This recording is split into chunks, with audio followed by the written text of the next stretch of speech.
Hello student, आपका स्वागत है सिविल इंजीनियरिंग ऑनलाइन क्लासेस में। मैं हूँ ऋषभ देवांगन। तो चलिए आज का क्लासेस स्टार्ट करते हैं। ठीक है,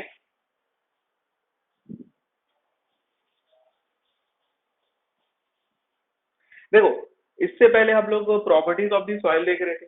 ठीक है ना, जितनी भी प्रॉपर्टी होती है सॉइल की देख ली है, और उस प्रॉपर्टी के बीच में जो रिलेशन होते थे वो भी मैंने बता दिया है। ठीक है, अब ये देखो, नोट करके 2 पॉइंट लिख लेना। उसमें वाटर कंटेंट पढ़े थे। वाटर कंटेंट को किससे रिप्रेजेंट कर रहे थे हम लोग? डब्ल्यू से वाटर कंटेंट को रिप्रेजेंट कर रहे थे। तो वाटर कंटेंट के बारे में लिख लेना। कोर्स सॉइल होता है और फाइन सॉइल होता है, उसको भी मैं बताया था। ठीक है ना, तो फाइन सॉइल में जो वाटर कंटेंट होता है वो ज्यादा होता है। ठीक है ना, as compared to coarse grain soil. ठीक है, इस चीज को याद रखना। अगर मैं कोर्स ग्रेन सॉइल की बात करूं, ठीक ना, कोर्स ग्रेन्ड या फिर कोर्स ग्रेडेड सॉइल, जो भी, कोर्स ग्रेन्ड सॉइल लिखते हैं। तो कोर्स ग्रेन्ड सॉइल की जो वाटर कंटेंट की जो प्रॉपर्टी होती है, वाटर कंटेंट किसमें कम होता है? कोर्स ग्रेन्ड सॉइल में कम होता है as compared to fine grained soil. याद रखना इसको। ठीक है, दूसरा पॉइंट लिख लेना। स्पेसिफिक ग्रेविटी की बात करेंगे तो स्पेसिफिक ग्रेविटी भी सेम होता है। सेम मतलब फाइन सॉइल में क्या होगा आपका? फाइन सॉइल में ज्यादा होता है as compared to coarse soil. ठीक है, कोर्स सॉइल में जो होता है आपका स्पेसिफिक ग्रेविटी कम होता है। ठीक है, स्पेसिफिक ग्रेविटी में और चीज याद रखना। अपने पास अगर मैं इनऑर्गेनिक सॉइल की बात करूंगा, इनऑर्गेनिक सॉइल, और एक होता है आपका ऑर्गेनिक सॉइल। ये क्या होता है, ऑर्गेनिक और इनऑर्गेनिक? देखो, ऑर्गेनिक सॉइल मतलब पेड़ पौधे, माइक्रो ऑर्गेनिज्म, ये सब दब गए जमीन में, और उसके प्रकार से उस प्रकार से उसका डिकम्पोजिशन हुआ, और इस प्रकार से जो सॉइल का निर्माण हुआ, that is called organic rock, sorry यार, ऑर्गेनिक सॉइल। ठीक है, इनऑर्गेनिक सॉइल क्या होता है? इनऑर्गेनिक सॉइल क्या होता है कि जैसे कि नॉर्मल जो सॉइल होते हैं, ठीक है, नॉर्मल सॉइल मतलब रॉक मिनरल है, रॉक से जो सॉइल बना, ठीक है, और जो रॉक मिनरल्स हैं वो सब क्या है, आपके इनऑर्गेनिक के अंतर्गत में आते हैं। तो अगर इनऑर्गेनिक पार्टिकल, या फिर मैं बोल दूं इनऑर्गेनिक सॉइल, तो इनऑर्गेनिक सॉइल की स्पेसिफिक ग्रेविटी अगर पूछेगा तो ये जो होता है आपका 2.6 से लेके 2.9 तक वेरी करता है। ठीक है ना, स्पेसिफिक ग्रेविटी का कोई यूनिट नहीं होता। उसके बाद फिर एवरेज, अगर मैं स्पेसिफिक ग्रेविटी की बात करूं, average specific gravity for the inorganic soil, तो वो आप लोग बोल देना 2.65 होता है। ठीक है, अगर वैसे ही ऑर्गेनिक सॉइल के लिए अगर पूछे कि ऑर्गेनिक सॉइल की स्पेसिफिक ग्रेविटी कितनी होती है, तो आप लोग बोलोगे 1 से 2 तक वेरी करती है।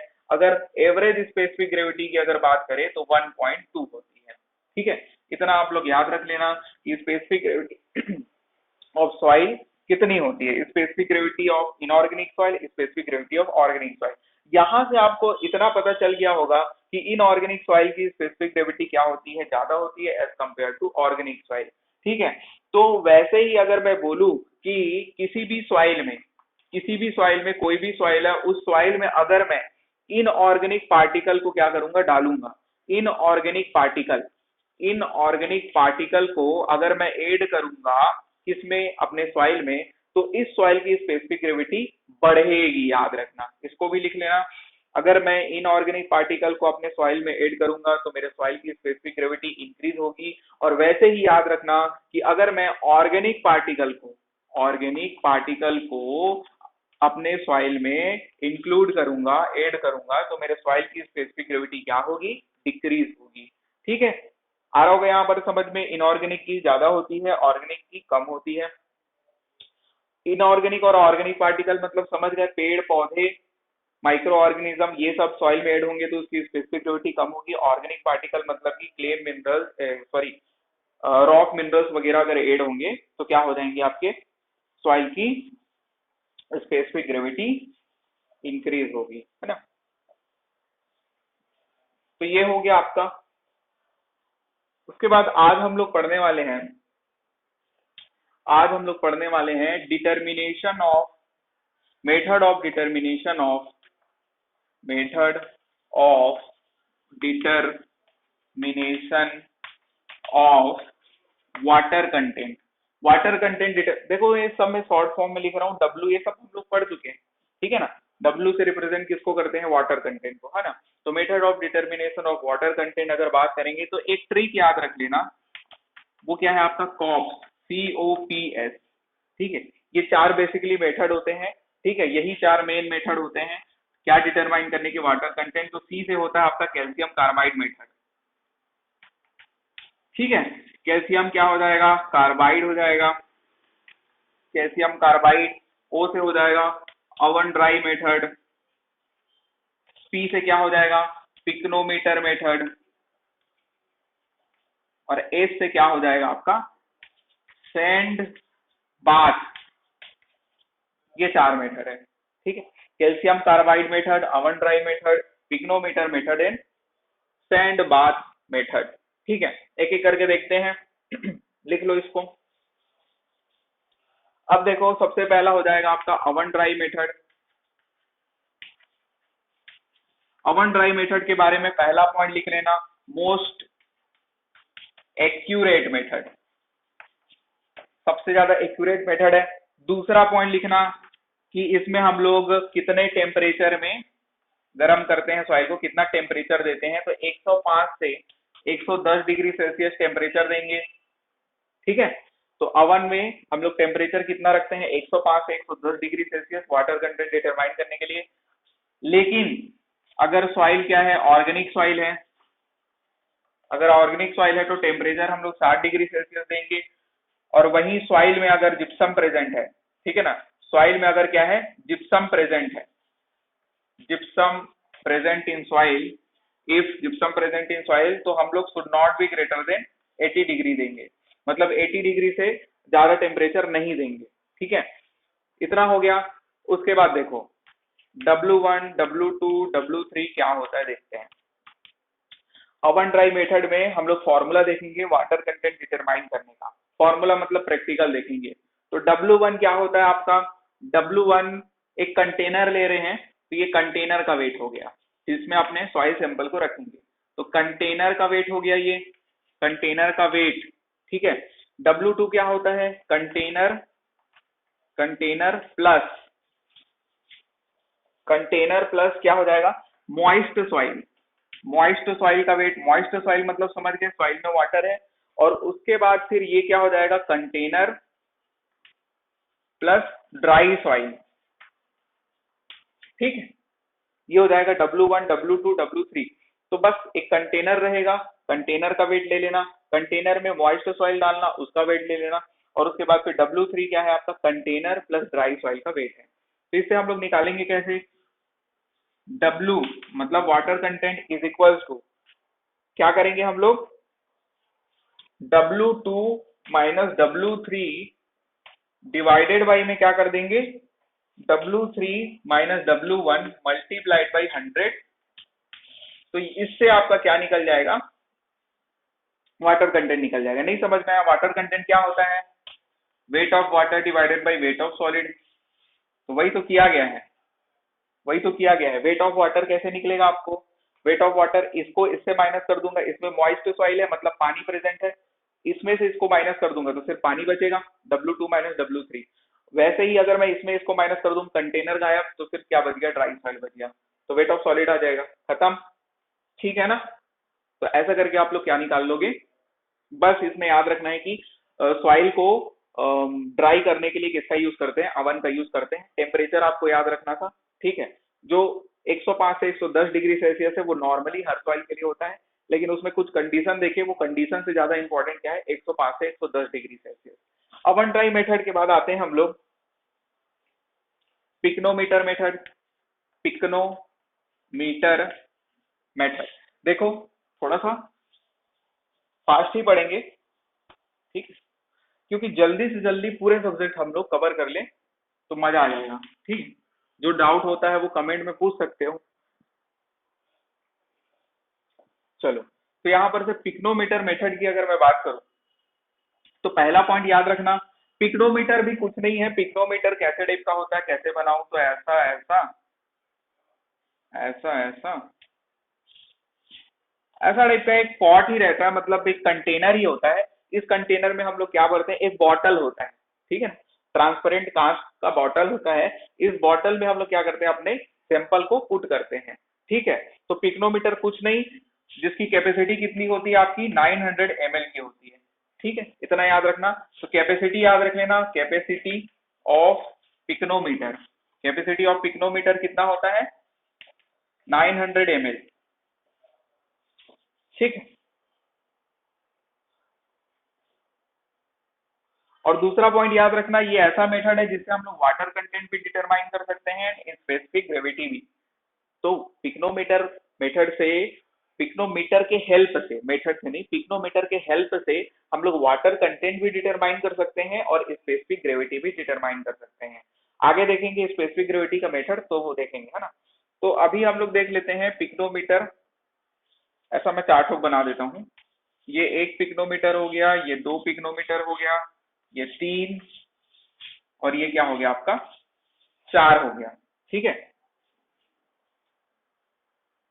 ठीक, इस पिक्नोमीटर में अगर मैं बात करूं तो सिर्फ क्या है आपका, पिक्नोमीटर ही है खाली, तो इसको मैं W1 ले लिया। सिर्फ क्या है, पिक्नोमीटर। सिर्फ क्या है, पिक्नो पिक्नोमीटर को P लिख रहा हूं मैं। ठीक है, तो सिर्फ पिक्नोमीटर है।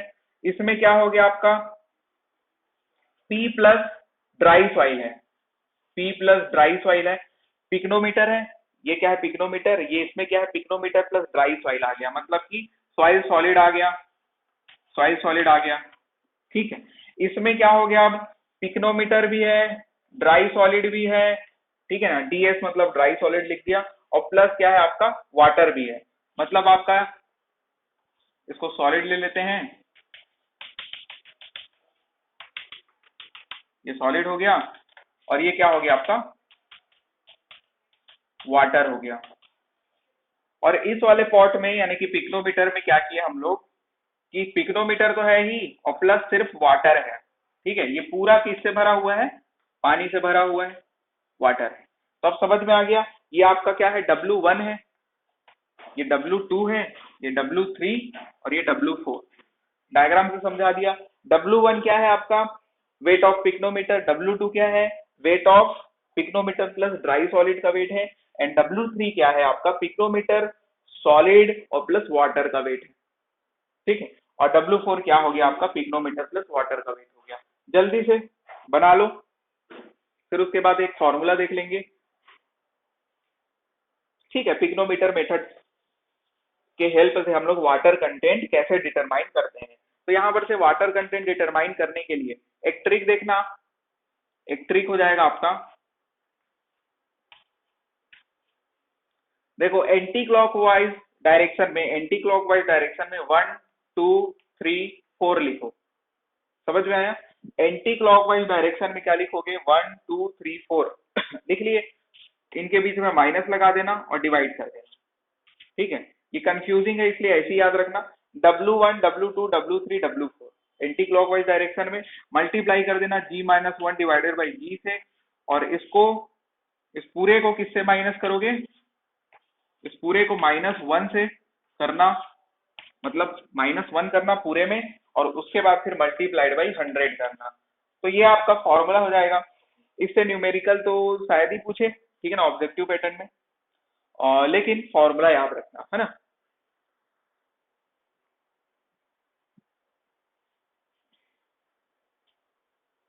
तो ये हो गया आपका पिग्नोमीटर मेथड से क्या डिटरमाइन करना, वाटर कंटेंट डिटरमाइन करना। ओके, आगे बढ़ते हैं अब।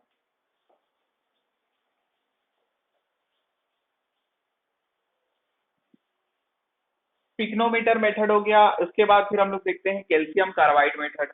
Calcium carbide, calcium carbide method क्या होता है आपका, इसमें आपको 2-3 पॉइंट याद रखना है बस। पहला पॉइंट याद रखना है कि सबसे क्विकेस्ट मेथड होता है, सबसे क्विकेस्ट मेथड होता है। करीब 5 से 7 मिनट, 5 से 7 मिनट में हम लोग क्या फाइंड आउट कर सकते हैं, वाटर कंटेंट डिटरमाइन कर सकते हैं 5 से 7 मिनट में। ठीक है, दूसरा पॉइंट याद रखना, अब देखो क्विकेस्ट मेथड तो है लेकिन कुछ तो कंप्रोमाइज करना पड़ेगा ना, तो ये क्विक तो है लेकिन मोस्ट एक्यूरेट नहीं है, नॉट एक्यूरेट। तो एक्यूरेट मेथड ये नहीं है, ठीक है ना, एक्यूरेट रिजल्ट नहीं देता, एक्यूरेट वाटर कंटेंट निकाल के नहीं देता, तो नॉट एक्यूरेट लेकिन क्विकेस्ट, इस चीज को याद रखना। उसके बाद फिर अगला मेथड क्या हो जाएगा, कैल्शियम कार्बाइड के बाद फिर क्या बोल दिया मैं, कॉप्स।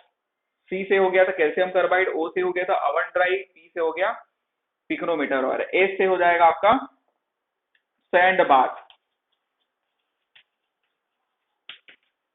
ठीक है, सैंड बाथ, देखो ट्रिक किसी का बना लेते हैं ना तो वो आसानी से याद हो जाता है। तो सैंड बाथ मेथड की अगर मैं बात करूं तो इसमें भी आपको याद ये रखना है, इससे पहले अवन ड्राई मेथड पढ़े थे। अवन ड्राई मेथड जो होता है और जो सैंड बाथ मेथड होता है उसमें सिर्फ एक ही अंतर होता है कि इसमें अवन का यूज नहीं होता। ठीक है, जो इलेक्ट्रिक अवन जब अवेलेबल नहीं होता, ठीक है ना, if electric oven is not available, if electric oven is not available, ठीक है, उस केस में हम लोग क्या करते हैं, अवन ड्राई मेथड का use, sorry sand bath method का यूज करते हैं। पूरा सेम है, वैसे ही आप लोग W1 W2 W3 निकालोगे, वही सेम फॉर्मूला हो जाएगा। ठीक है ना, जो पीछे में बताया था अवन ड्राई मेथड में वही सेम फॉर्मूला है, वही सब चीज करना है। बस उसमें हम लोग सॉइल को किसके हेल्प से ड्राई कर रहे थे, अवन के हेल्प से। यहाँ किसके हेल्प से ड्राई करेंगे, तो सैंड बाथ। एक्चुअली में क्या होता है, सैंड का क्या बना देंगे अपन, सेंड रहेगा, गरम सेंड, उसको सेंड बात बोल दिया। उसमें हम लोग अपने कंटेनर को रखेंगे, तो कंटेनर को गरम या फिर जो उसके सेचुरेशन को रिमूव किससे कर रहे हैं, तो सैंड बाथ के हेल्प से कर रहे हैं। आ रहा है समझ में, गरम सैंड के हेल्प से कर रहे हैं, और उसमें किसके हेल्प से कर रहे थे, अवन के हेल्प से कर रहे थे। तो यही डिफरेंस है और कुछ नहीं। आगे समझ में। उसके अलावा एक दो मेथड और लिखना है तो लिख सकते हो, ठीक है ना, नाम बस याद रख सकते हो कि एल्कोहल मेथड होता है, एल्कोहलिक मेथड या फिर एल्कोहल मेथड। उसके अलावा रेडिएशन मेथड होता है, ठीक है, रेडिएशन मेथड। तो ये सब मेथड का भी हेल्प करके हम लोग वाटर कंटेंट डिटरमाइन कर सकते हैं। उसके बाद फिर method of determination of specific gravity देखते हैं। ठीक है, अब स्पेसिफिक ग्रेविटी डिटरमाइन करने का पिक्नोमीटर मेथड होता है, पिक्नोमीटर मेथड होता है। ठीक है, पिक्नोमीटर फिर से वही, उसकी कैपेसिटी कितनी 900 ml सेम है। उसके बाद फिर हम लोग क्या करते हैं, W1 W2 W3 W4 निकालेंगे जैसे पीछे था। ये क्या हो गया, पिक्नोमीटर का वेट हो गया, W2 क्या हो गया, पिक्नोमीटर प्लस ड्राई सॉइल का वेट हो गया। ये किसका वेट हो गया, pycnometer plus dry soil plus water का वेट हो गया। ये किसका वेट हो गया, तो पिक्नोमीटर प्लस वाटर का वेट हो गया। अब उसके बाद उसमें जो फॉर्मूला था और इसमें जो फॉर्मूला है वो डिफरेंट ही रहेगा, क्योंकि इसमें हम लोग स्पेसिफिक ग्रेविटी निकाल रहे हैं।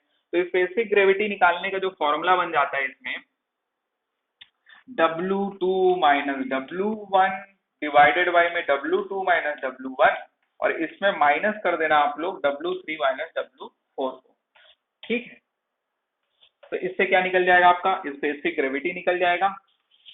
ये स्पेसिफिक ग्रेविटी निकालने का फॉर्मूला हो जाएगा, किससे, पिक्नोमीटर मेथड से। अब देखो इसमें स्पेसिफिक ग्रेविटी डिटरमाइन करने का पिक्नोमीटर मेथड होता है। पिक्नोमीटर का मैं बोल दिया कि 900 ml कैपेसिटी होता है। पिक्नोमीटर के, अगर पिक्नोमीटर अवेलेबल नहीं है तो पिक्नोमीटर की जगह में आप लोग क्या यूज कर सकते हैं, फ्लास्क यूज कर सकते हैं। ठीक है, फ्लास्क की जो होती है कैपेसिटी 500 ml होती है ना। ठीक है, फ्लास्क यूज कर सकते हो, फ्लास्क की जो कैपेसिटी होती है वो 900 ml होती है। बाकी और कुछ इसका मेथड नहीं है, बस पिक्नोमीटर मेथड को याद रखना। पिक्नोमीटर की जगह में आप लोग क्या क्या यूज कर सकते हैं, तो एक फ्लास्क होता है और एक डेंसिटी बॉटल का भी यूज कर सकते हो। ठीक है, फ्लास्क यूज कर सकते हो, एक ये हो जाएगा फ्लास्क, या फिर डेंसिटी बॉटल का भी यूज कर सकते हो। डेंसिटी बॉटल, डेंसिटी बॉटल क्या हो जाएगा आपका 50 ml का रहता है। ठीक, और कुछ नहीं है। फ्लास्क और डेंसिटी बॉटल, 50 ml की कैपेसिटी डेंसिटी बॉटल की, फ्लास्क की 500, पिक्नोमीटर का 900।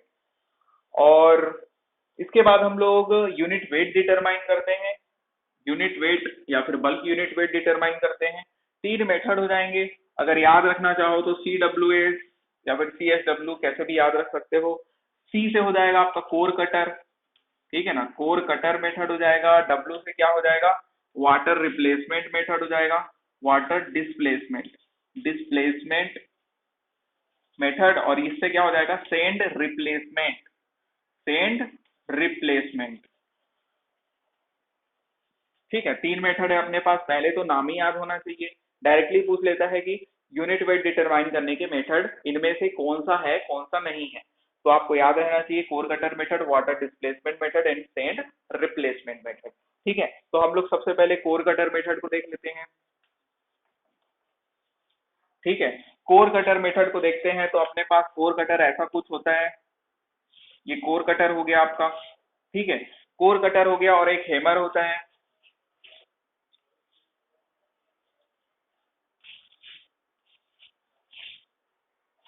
हैमर कुछ ऐसा होता है आपका, ठीक है। ये हैंडल होता है हैमर को पकड़ने का, और इसको हम लोग क्या करते हैं यहाँ पर, क्या करते हैं, इम्पैक्ट करते हैं, इम्पैक्ट डालते हैं, जिससे इसको हम लोग क्या करते हैं, कोर कटर को पहले तो सॉइल के ऊपर में रख देते हैं, प्लेस कर देते हैं, और उसके बाद फिर ऊपर से इसमें क्या करते हैं, इम्पैक्ट डालते हैं, जिससे ये कोर कटर नीचे गड़ जाता है। गड़ गया, और जब गड़ गया तो गड़ गया तो उसके बाद उसको क्या कर देते हैं हम लोग, निकाल देते हैं, निकाल देते हैं, तो उसमें सॉइल क्या हो जाते हैं, चिपक जाते हैं। तो इससे ये समझ में आया होगा कि सैंड में अगर यूज करोगे इस मेथड को तो सैंड तो चिपकने नहीं वाला। तो कुल मिला के कोर कटर कौन से मेथड, कौन से सॉइल के लिए यूजफुल रहेगा, कोहेजिव सॉइल के लिए यूजफुल रहता है।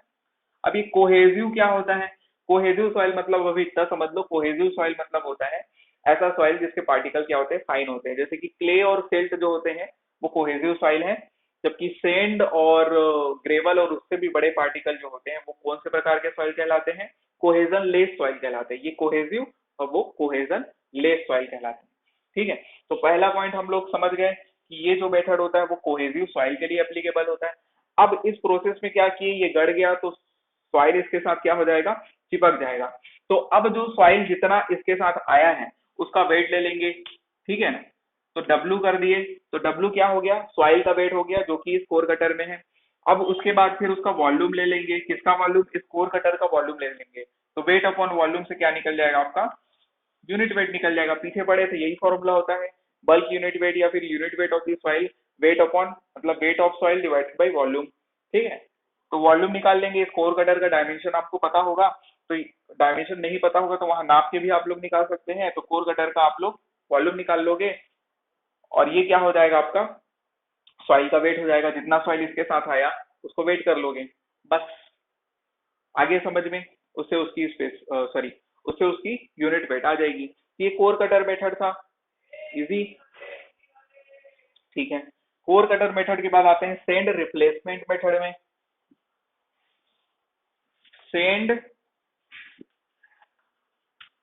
रिप्लेसमेंट मेथड, सेंड रिप्लेसमेंट में क्या करते हैं हम लोग, जहां पर, अब जाहिर सी बात है सेंड रिप्लेसमेंट मतलब ये क्या होता है, कोहेजन लेस सॉइल के लिए होता है applicable, cohesion less soil, cohesion less soil या फिर ग्रेवली सॉइल बोल सकते हैं। तो ऐसे सॉइल के लिए हम लोग क्या करते हैं, सेंड रिप्लेसमेंट मेथड का यूज करते हैं। इसमें हम लोग क्या करते हैं, साइट में जाते हैं या फिर जहां पर अपने को निकालना है उसमें जाके फिर क्या करते हैं, डिग करते हैं, गड्ढा करते हैं, ठीक है ना। गड्ढा कर दिए, गड्ढा करने के बाद जितना सॉइल आप लोग बाहर निकाले हैं उसका क्या कर लोगे, वेट कर लोगे, और जितना आप लोग गड्ढा किए हो उसका वॉल्यूम निकाल लोगे। वैसा ही है, बस ये किसके लिए होता है आपका, कोर कटर का यूज नहीं करते हैं, मैनुअली क्या करते हैं, डिग करते हैं, सैंड को रिप्लेस करते हैं, और उसके बाद उसका वॉल्यूम निकाल लेते हैं और उसका वेट निकाल लेते हैं। तो वेट अपॉन वॉल्यूम करोगे तो फिर से क्या आ जाएगा आपका, unit weight of the soil आ जाएगा, खत्म। कौन से सॉइल के लिए होता है, कोहेजन लेस सॉइल के लिए होता है। उसके बाद फिर आखिरी क्या बच गया आपका, वाटर डिस्प्लेसमेंट मेथड। उसका बस नाम याद रख लेना, वाटर डिस्प्लेसमेंट मेथड भी किसका मेथड है आपका, यूनिट वेट डिटरमाइन करने का मेथड है। इतना हो गया आपका, ठीक है। अब मेथड्स भी पढ़ लिए हम लोग, उसके बाद फिर आगे देखते हैं particle, particle size analysis, particle size analysis,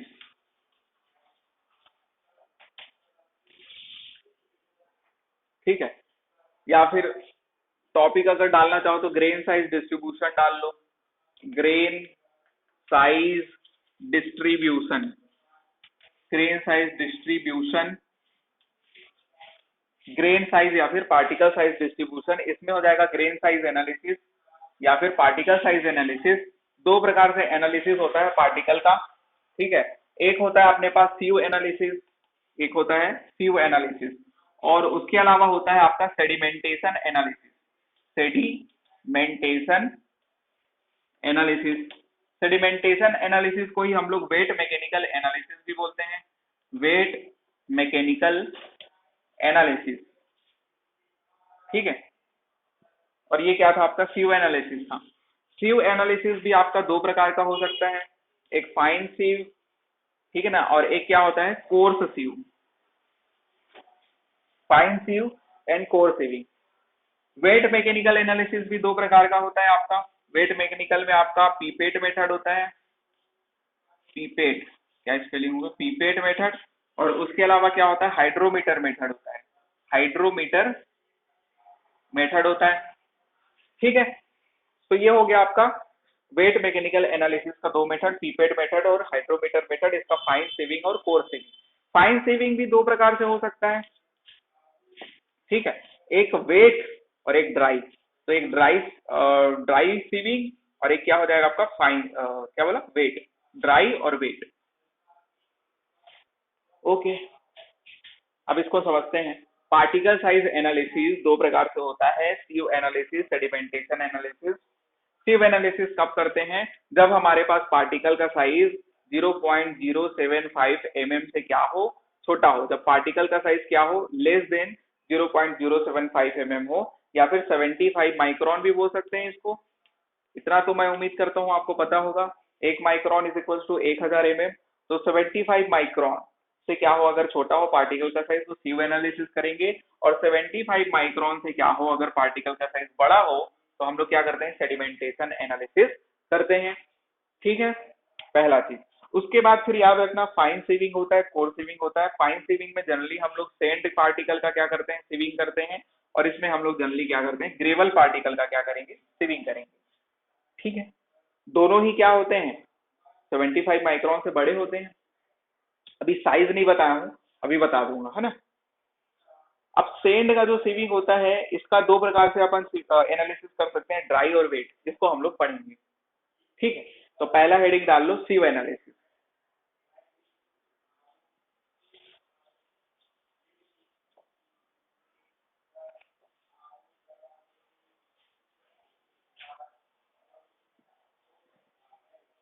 तो सीव एनालिसिस में क्या हो जाएगा आपका,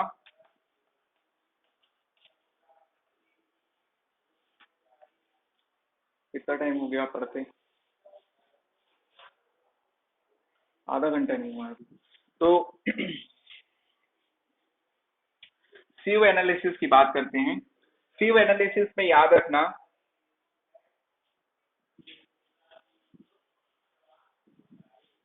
सीव एनालिसिस में याद रखना कि सबसे पहली बात कि जो सीव एनालिसिस होता है 75 माइक्रोन से लेस देन, अगर पार्टिकल का साइज 75 माइक्रोन से लेस है तो हम लोग सीव एनालिसिस करेंगे।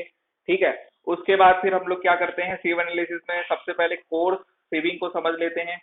कोर्स सीविंग क्या होता है, कोर्स सीविंग में हम लोग क्या करते हैं, ग्रेवल, ग्रेवल का सीव करेंगे। तो ग्रेवल की साइज कहां से कहां तक होती है, याद रखना, ग्रेवल की जो साइज होती है वो ग्रेटर देन, ठीक है ना, ग्रेटर देन क्या होती है, 4.75 mm होती है। और लेस देन क्या होती है, 80 mm होती है। कहने का मतलब है ग्रेवल का साइज 4.75 mm से लेके 80 mm तक होती है। ठीक है, अब इसमें सीव, सीव मतलब समझ रहे हो ना, छन्नी। तो छन्नी को हम लोग ऐसे एक के ऊपर एक रखते हैं। इसमें आपको सबसे इंपॉर्टेंट यही हो जाएगा कि जो सीव का जो साइज है वो कैसे अरेंज किया जाता है। तो 4.75 mm, उसके बाद फिर 4.75 mm के बाद फिर आपका आ जाएगा 10 mm, 10 mm के बाद फिर 20, 20 के बाद फिर 40 एंड 40 के बाद फिर 80 mm। तो सबसे ऊपर में क्या रहेगा आपका, 80 mm रहेगा, है ना। 80 mm के बाद फिर कौन सा रहेगा, 40, 40 के बाद 20, 20 के बाद फिर 10 और 10 के बाद 4.75 mm रहेगा। आ रहा है समझ में, 4.75 mm रहेगा। और इसको फिर क्या करोगे, सीव करोगे। सीव करोगे तो यहाँ पर कुछ बचेगा, यहाँ पर कुछ पार्टिकल बचेगा, यहाँ पर बचेगा, यहाँ पर बचेगा, सभी में क्या होगा, सभी छन्नी में कुछ कुछ पार्टिकल बचेंगे। जिससे आपको पता चल जाएगा कि हमारे सॉइल में, जो ग्रेवली सॉइल है हमारा, उस सॉइल में 4.75 mm के कितने पार्टिकल हैं, इस साइज के कितने पार्टिकल है, वो सब आप लोग निकाल लोगे। आया समझ में, ठीक है। अब उसके बाद फिर क्या करते हैं, अब अपने को पता चल गया तो परसेंटेज रिटेन निकालते हैं। क्या निकालते हैं, percentage retain, individual percentage retain निकालते हैं। जैसे कि इसमें क्या है आपका 80 mm का है, इसमें क्या था आपका 40 mm का क्या होगा, पार्टिकल रिटेन होगा। परसेंटेज रिटेन कैसे निकालेंगे हम लोग, परसेंटेज रिटेन यहाँ पर जितना पार्टिकल बचा मान लेते हैं W1, ठीक है, उसका वेट ले लेंगे W1 और W1 divided by total W, मतलब जो जो सॉइल सैंपल हम लोग ले रहे हैं उसका टोटल वेट और मल्टीप्लाई क्या कर देंगे 100 कर देंगे। तो इससे क्या निकल जाएगा, परसेंटेज रिटेन निकल जाएगा इस सीव के लिए। वैसे ही इस सीव के लिए परसेंटेज रिटेन निकालेंगे, इसके लिए इसके लिए इसके लिए सबके लिए निकालेंगे। और उसके बाद क्यूमुलेटिव परसेंट निकालेंगे, cumulative percent retain. Cumulative percent retain कैसे निकालते हैं, तो जितना इंडिविजुअल रिटेन है, ठीक है ना, उन सबका सम कर देंगे। तो सम ऑफ परसेंटेज रिटेन या फिर सम ऑफ इंडिविजुअल परसेंटेज रिटेन, इसका परसेंटेज रिटेन इसका इसका इसका सबका क्या कर दोगे, जोड़ दोगे तो क्यूमुलेटिव परसेंटेज रिटेन निकलेगा। और जब क्यूमुलेटिव परसेंटेज रिटेन निकल जाएगा तो आप लोग क्या निकालोगे, परसेंटेज फाइनर निकालोगे। परसेंटेज फाइनर होता है 100 माइनस क्यूमुलेटिव परसेंट रिटेन, ठीक है। 100 माइनस क्यूमुलेटिव परसेंट रिटेन करोगे तो आपको क्या निकल के आ जाएगा, परसेंटेज फाइनर निकल के आ जाएगा। आगे समझ में,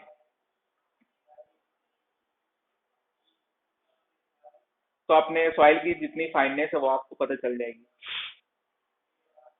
उसके बाद कोर सीविंग के बाद आते हैं हम लोग फाइन सीविंग में, ठीक है ना। सीव एनालिसिस का अगला मेथड क्या था, फाइन सीविंग।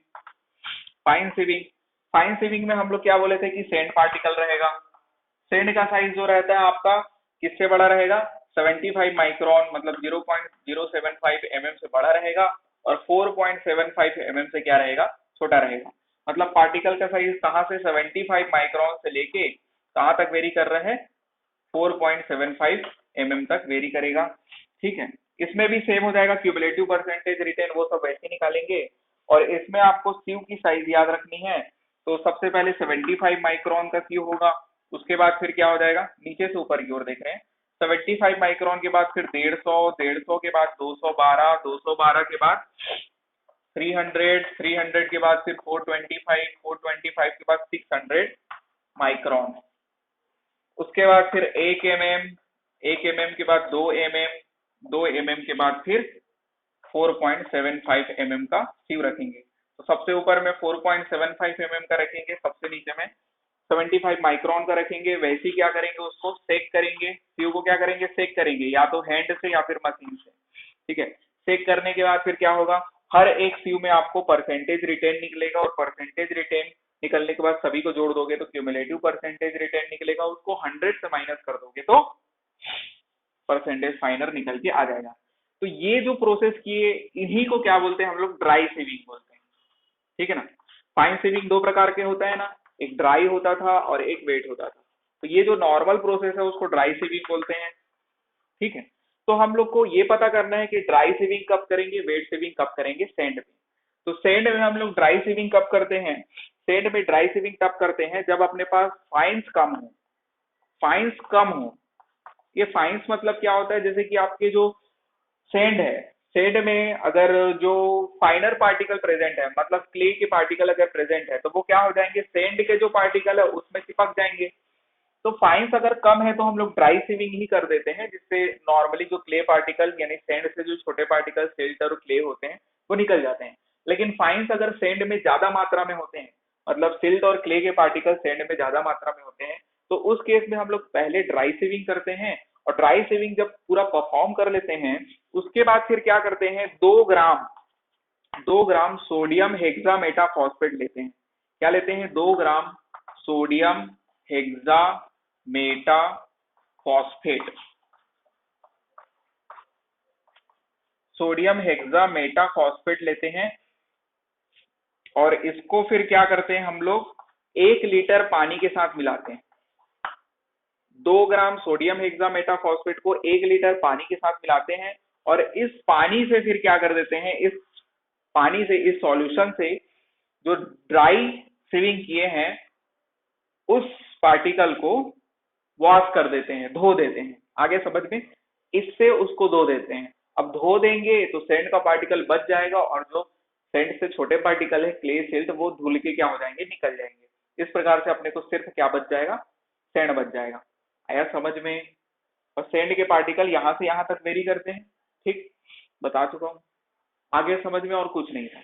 सोडियम हेक्सामेटाफॉस्फेट 2 ग्राम 1 लीटर पानी में, सॉल्यूशन को फिर क्या कर दो, इस सॉल्यूशन से जो आपका पार्टिकल आया है सीव करने के बाद उसको धो दो, और कुछ नहीं है। अब आते हैं नेक्स्ट, सीव एनालिसिस के बाद क्या था अगला, सेडिमेंटेशन एनालिसिस।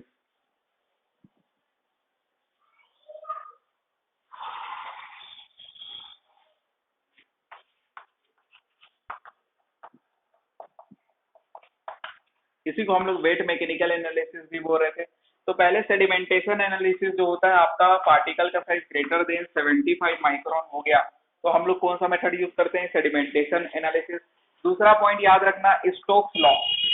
स्टोक्स लॉ को याद रखना सेडिमेंटेशन एनालिसिस के लिए। स्टोक्स लॉ क्या बोलता है कि स्टोक्स लॉ का एजम्पशन, दो एजम्पशन बोलता है स्टोक्स लॉ कि मैं पार्टिकल को क्या मानूंगा, पार्टिकल को क्या मानूंगा, पार्टिकल को स्फेरिकल मानूंगा, ठीक है, स्फेरिकल मानूंगा, गोल मानूंगा, चाहे वो पार्टिकल कैसा भी हो, मेरा लॉ तभी यूज होगा, मेरा फॉर्मूला तभी यूज होगा, बोलता है स्टोक भाई साहब, कि पार्टिकल जो हो स्फेरिकल हो।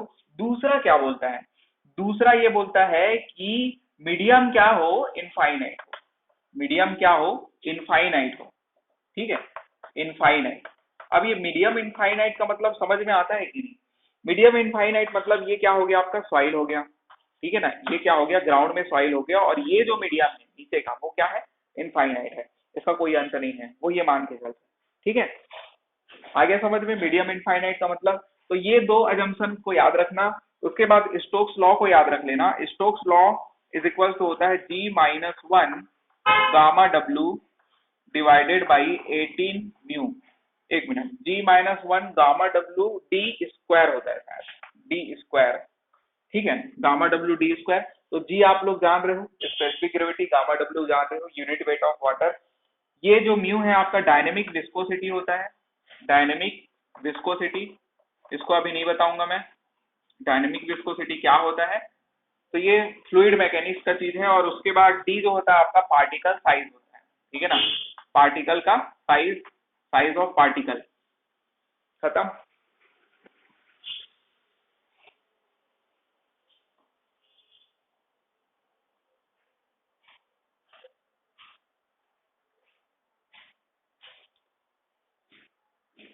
हो गया।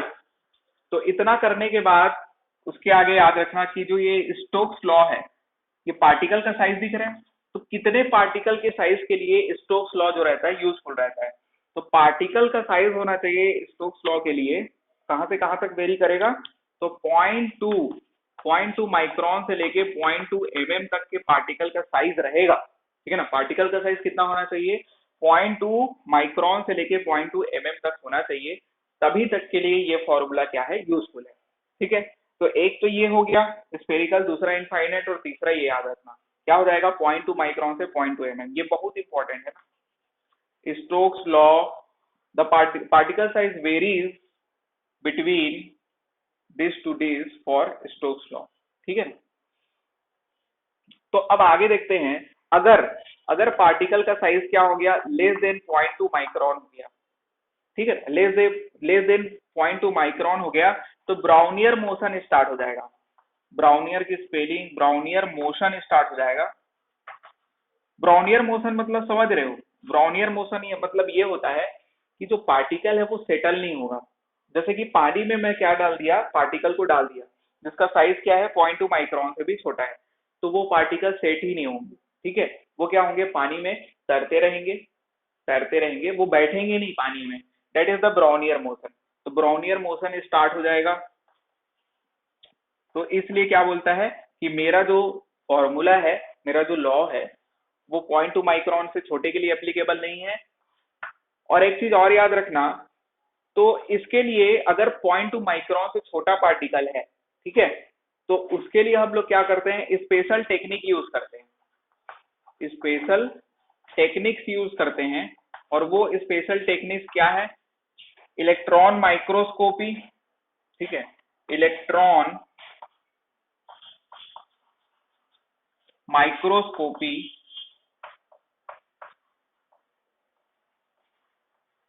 ठीक है, उसके अलावा एक्सरे रिफ्रैक्शन, एक्सरे डिफ्रैक्शन, ये दो मेथड किसके लिए यूज होगा? जब आपका पार्टिकल का साइज जो है 0.2 माइक्रोन से छोटा हो गया तो उसके केस में स्पेशल टेक्निक्स यूज करने पड़ेंगे। ठीक है, पार्टिकल का साइज एनालिसिस करने के लिए इलेक्ट्रॉन माइक्रोस्कोपी, माइक्रोस्कोपी है ना ये, सुनना मेरे आवाज को और लिखना, इलेक्ट्रॉन माइक्रोस्कोपी और एक्सरे क्या हो जाएगा, डिफ्रैक्शन हो जाएगा। ठीक, इसके बाद देखते हैं अगर पार्टिकल का साइज क्या हो गया, 0.2 mm से बड़ा हो गया, ठीक है ना, if particle size 0.2, if particle size is greater than 0.2 mm, तो उस केस में हम लोग क्या करते हैं, ग्रेविटी एसिलरेशन स्टार्ट हो जाएगा। इस केस में ग्रेविटी एसिलरेशन स्टार्ट हो जाएगा। ठीक है, मतलब पार्टिकल क्या होंगे, बैठने लग जाएंगे जल्दी जल्दी, तो ग्रेविटी एसिलरेशन स्टार्ट हो जाएगा, ग्रेविटी अपने खुद के वेट के कारण वो लोग बैठ जाएंगे। तो इस केस में बस यही याद रखना कि ग्रेविटी एसिलरेशन स्टार्ट हो जाता है, जिसके कारण भी स्टोक्स लॉ एप्लीकेबल नहीं होता है। ठीक,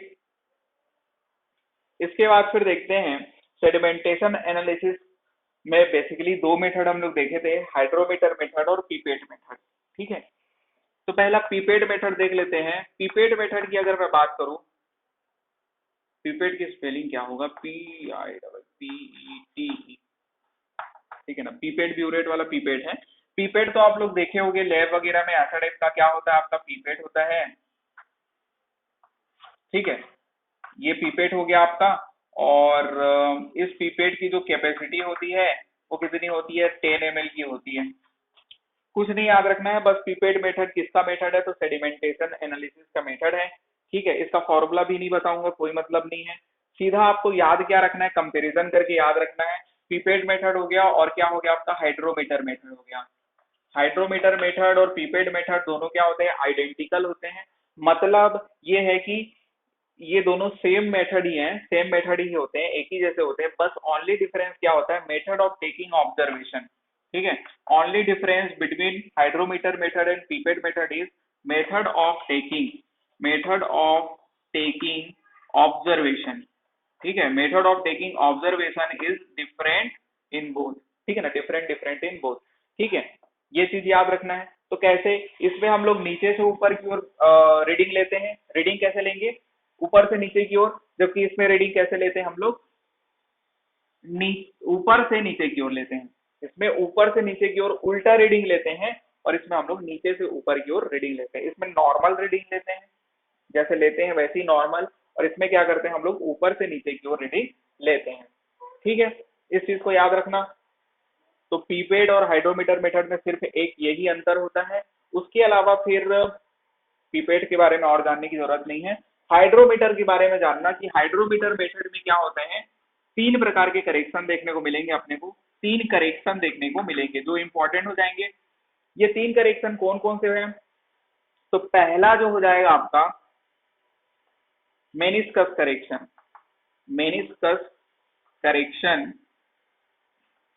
मेनिस्कस करेक्शन में क्या होता है, जैसे कि आपके पास ट्यूब है, ठीक है, इस ट्यूब में हम लोग रीडिंग कैसे लेते हैं, बोला मैं, ऊपर से नीचे की ओर लेते हैं। ट्यूब में क्या हो रहा है, सरफेस टेंशन के कारण कैपिलरी राइज हो रहा है, तो कैपिलरी राइज के कारण रीडिंग अपने को कौन, थोड़ा बड़ा बना देता हूँ, ये अपने पास ट्यूब है, उसमें क्या हो रहा है, कैपिलरी राइज हो रहा है। ठीक है, रीडिंग अपने को कौन सा चाहिए, ऊपर से नीचे की ओर ले रहे हैं, तो ये वाला रीडिंग चाहिए, लेकिन सरफेस टेंशन के कारण क्या हो गया है, जो लिक्विड है वो क्या हो गया है, थोड़ा राइज कर गया है, तो हम लोग रीडिंग कौन सा ले लिए, ये वाला, जबकि लेना कौन सा था, ये वाला। तो ये जो है आपका क्या है, मेजर्ड वैल्यू है, क्या है आपका, मेजर्ड वैल्यू है ना। और जबकि ट्रू वैल्यू कौन सा है, ये है आपका, ट्रू वैल्यू कौन सा है, नीचे वाला। आ रहा है समझ में ना, सरफेस टेंशन के कारण राइज हो गया, जिसके कारण ये वाला रीडिंग ले लिया, जबकि एक्चुअल रीडिंग ये था। अब होता क्या है कि सर्वेइंग में इससे पहले हम लोग पढ़ चुके हैं, क्या पढ़े हैं कि एरर इज इक्वल टू क्या होता है, measured value minus true value होता है, पढ़े हैं। तो मेजर्ड वैल्यू क्या है आपका, मेजर्ड वैल्यू कम है और ट्रू वैल्यू क्या है, ज्यादा है, तो measured value minus true value क्या हो गया, माइनस में आ गया एरर, तो करेक्शन क्या हो जाएगा, पॉजिटिव हो जाएगा, क्योंकि एरर और करेक्शन एक दूसरे के वाइस वर्सा होते हैं। एरर निगेटिव तो करेक्शन क्या होता है, पॉजिटिव होता है। सर्वेइंग का चीज है ये। अगर नहीं समझ में आता तो सिर्फ यही याद रखना कि मेनिस्कस करेक्शन हमेशा और हमेशा क्या होता है, पॉजिटिव होता है। बस एक पॉइंट यही याद रखना है आपको कि मेनिस्कस करेक्शन हमेशा और हमेशा क्या होता है, पॉजिटिव होता है। ठीक है, इतना याद हो गया, काफी है।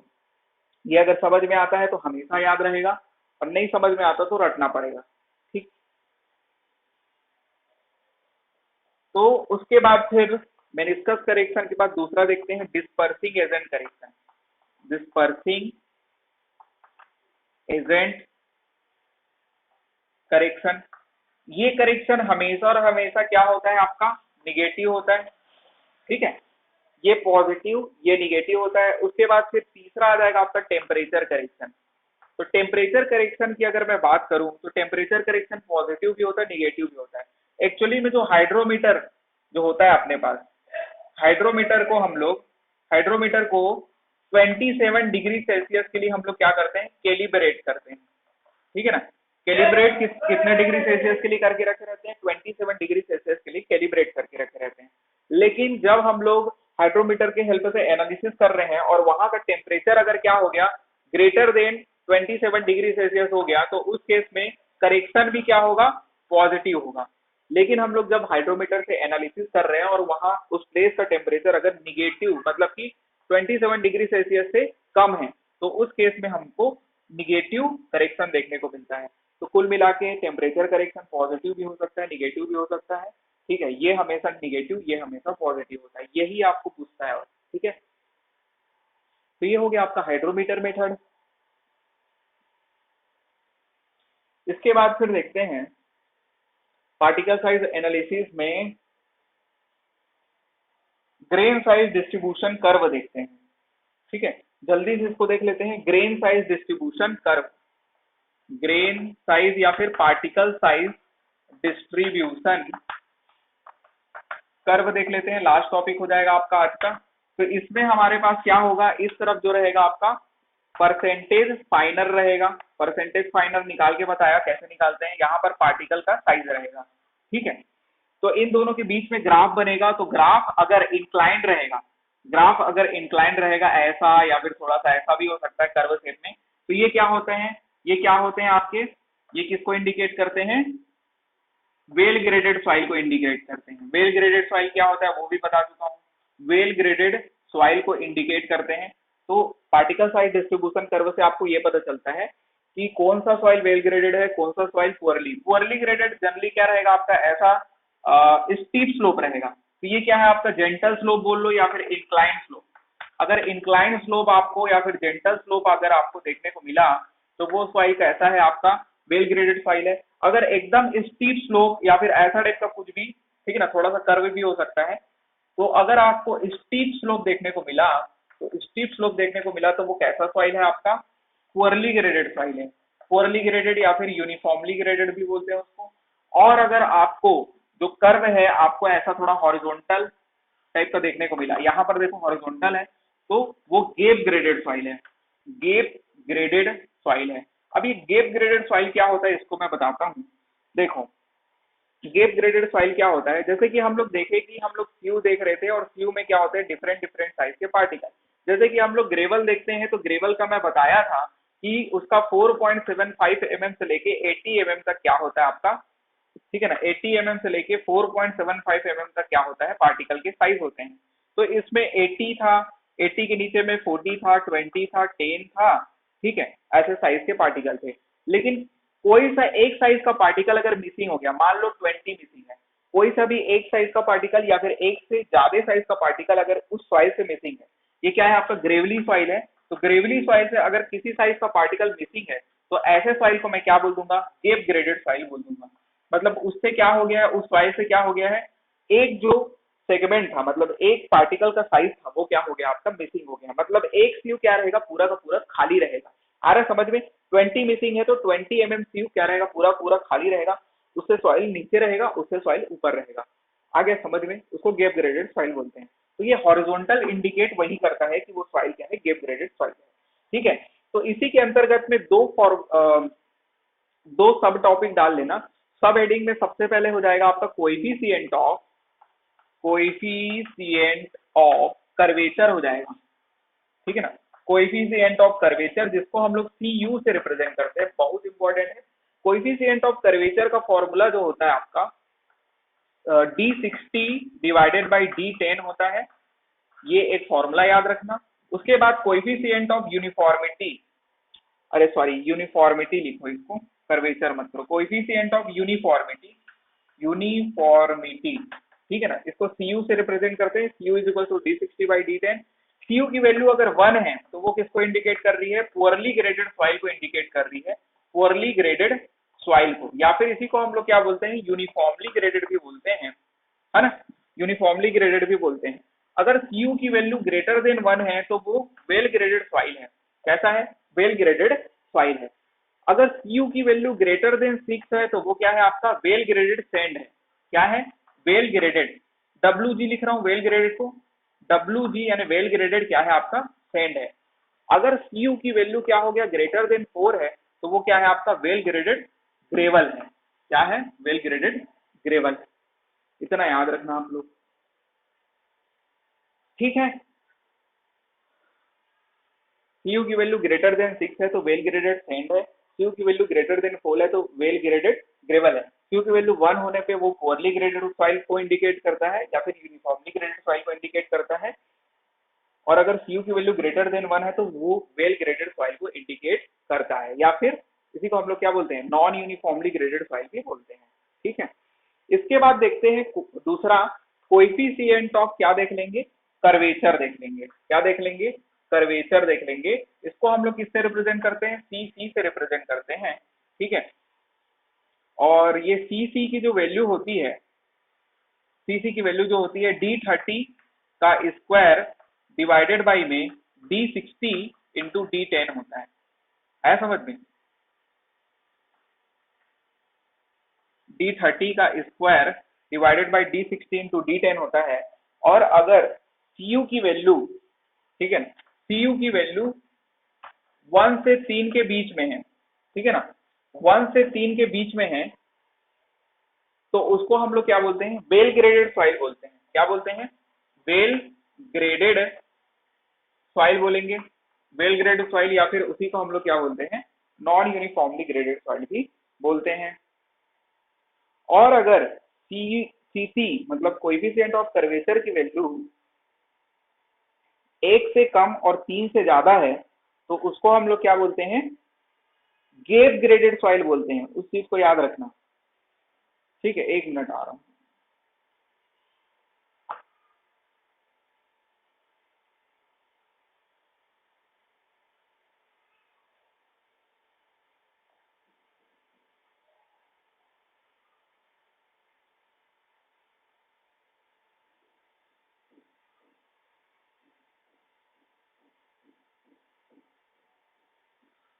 ठीक है, तो इसको ये कर लेना।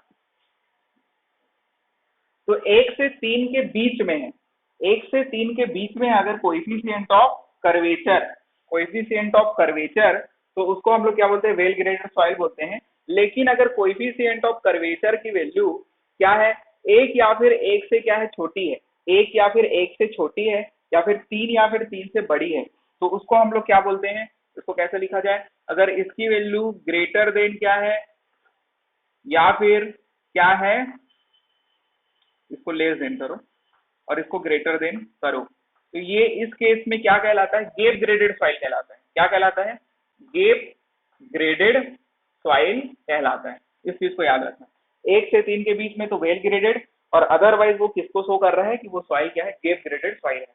जबकि कोएफिशिएंट ऑफ यूनिफॉर्मिटी इससे पहले देखे थे, वो पुअरली ग्रेडेड और वेल ग्रेडेड को बताता था, ये वेल ग्रेडेड और गेप ग्रेडेड को बताता है, ये दोनों में अंतर है और फॉर्मूला में अंतर है, D30 के square divided by D60 into D10।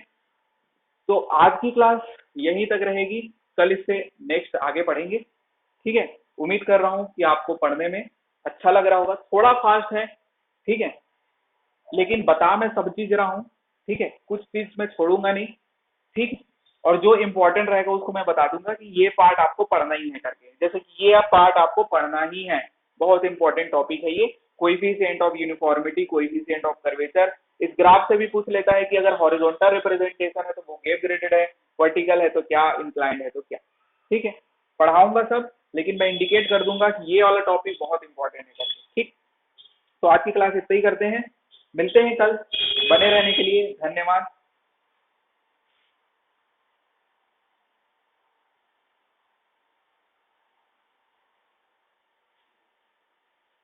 बंद नहीं हो रहा है।